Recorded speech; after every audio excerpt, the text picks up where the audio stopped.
आज हम देखेंगे परिमेय संख्याओं से संबंधित निम्नलिखित अवधारणाओं के उदाहरण। परिमेय संख्याओं का मानक रूप और परिमेय संख्याओं का संख्या रेखा पर निरूपण।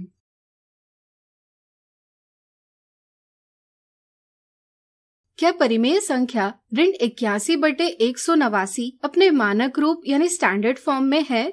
अगर नहीं तो इसका मानक रूप ज्ञात कीजिए।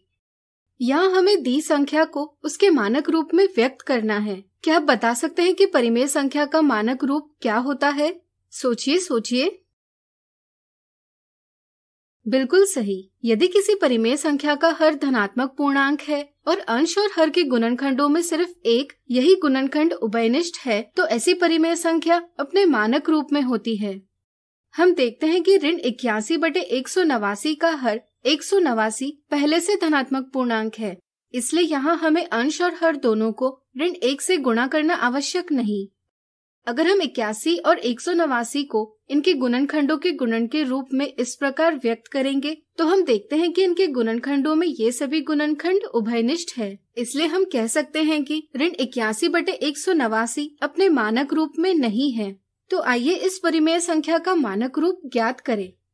पहले हम 81 और 189 के उभयनिष्ठ गुणनखंडों का गुणन कर इनका मसब प्राप्त कर लेंगे, जो आएगा 27। दोनों के उभयनिष्ठ गुणनखंडों के गुणन में हमें इनका मसब यानी HCF प्राप्त होगा 27। अब हम अंश ऋण 81 और हर 189 दोनों को इनके मसब 27 से विभाजित करेंगे। इससे हमें परिमेय संख्या प्राप्त होगी ऋण 3/7। यह ऋण 81/189 का मानक रूप है। ऋण 81/189 का मानक रूप प्राप्त करने की एक और विधि है, जिसमें हम विभाज्यता के नियमों का प्रयोग करते हैं। जैसे यहाँ हम देखते हैं कि 81 में अंकों का योग 9 है, जो कि 3 और 9 से विभाज्य है। इसी तरह 189 के अंकों का योग 18 है, यह भी 3 और 9 से विभाज्य है। इसलिए हम अंश और हर दोनों को 3 से या 9 से पूरा भाग दे सकते हैं। जैसे यहाँ हम दोनों को 9 से भाग देंगे। फिर से हम देखते हैं कि यहाँ अंश और हर दोनों को 3 से भाग दिया जा सकता है, इसलिए हम फिर से अंश और हर दोनों को 3 से भाग देंगे। अब अंश और हर दोनों में 1 के अलावा किसी भी संख्या से भाग नहीं दिया जा सकता, इसलिए हम कह सकते हैं कि ऋण 3/7 ऋण 81/189 का मानक रूप है। अगला उदाहरण, संख्या रेखा पर ऋण 7/9 का स्थान ज्ञात कीजिए। आइए पहले हम ऋण 7/9 को संख्या रेखा पर व्यक्त करें। यहाँ हम देखते हैं कि इस परिमेय संख्या का हर धनात्मक पूर्णांक नहीं है, तो सबसे पहले हम इसके अंश और हर दोनों को ऋण 1 से गुणा कर इसे बराबर मान वाली परिमेय संख्या में बदल लेंगे, जिसका हर धनात्मक पूर्णांक होगा। यानी कि यहाँ हमें परिमेय संख्या प्राप्त होगी 7/9। संख्या रेखा पर 7/9 को व्यक्त करने के लिए पहले हम एक संख्या रेखा बनाएंगे और इस पर एक बिंदु 0 से अंकित करेंगे। 0 के दाईं ओर धनात्मक पूर्णांक यानी पॉजिटिव इंटीजर्स अंकित किए जाते हैं और बाईं ओर ऋणात्मक पूर्णांक यानी नेगेटिव इंटीजर्स अंकित किए जाते हैं। चूँकि 7/9 एक धनात्मक परिमेय संख्या यानी पॉजिटिव रैशनल नंबर है, इसलिए इसका स्थान 0 के दाईं ओर होगा।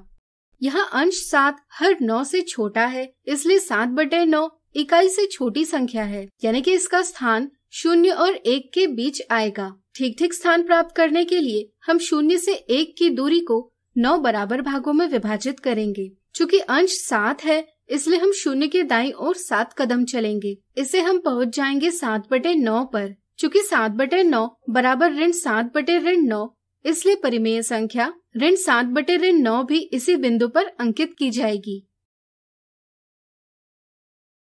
अगला उदाहरण, ज्ञात कीजिए नीचे दर्शाई संख्या रेखा पर अक्षर A और B कौन सी परिमेय संख्याओं को अंकित करते हैं।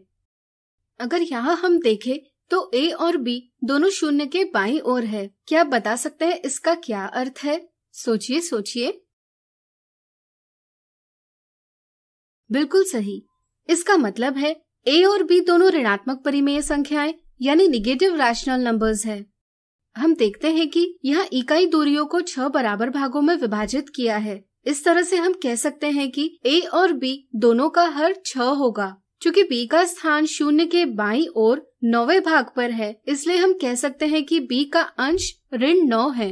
इस तरह से B अक्षर परिमेय संख्या ऋण 9/6 को निरूपित करता है। इसी तरह a का स्थान शून्य के बाईं ओर 15वें भाग पर है, इसलिए हम कह सकते हैं कि a का अंश ऋण 15 है। इस तरह से a अक्षर परिमेय संख्या ऋण 15/6 को निरूपित करता है। इसे ही हम ऋण 2 और 1/2 इस प्रकार भी लिख सकते हैं। इस तरह से आज हमने देखे परिमेय संख्याओं से संबंधित निम्नलिखित अवधारणाओं के उदाहरण। अगले वीडियो में इनसे जुड़ी कुछ साधारण गलतियां देखेंगे।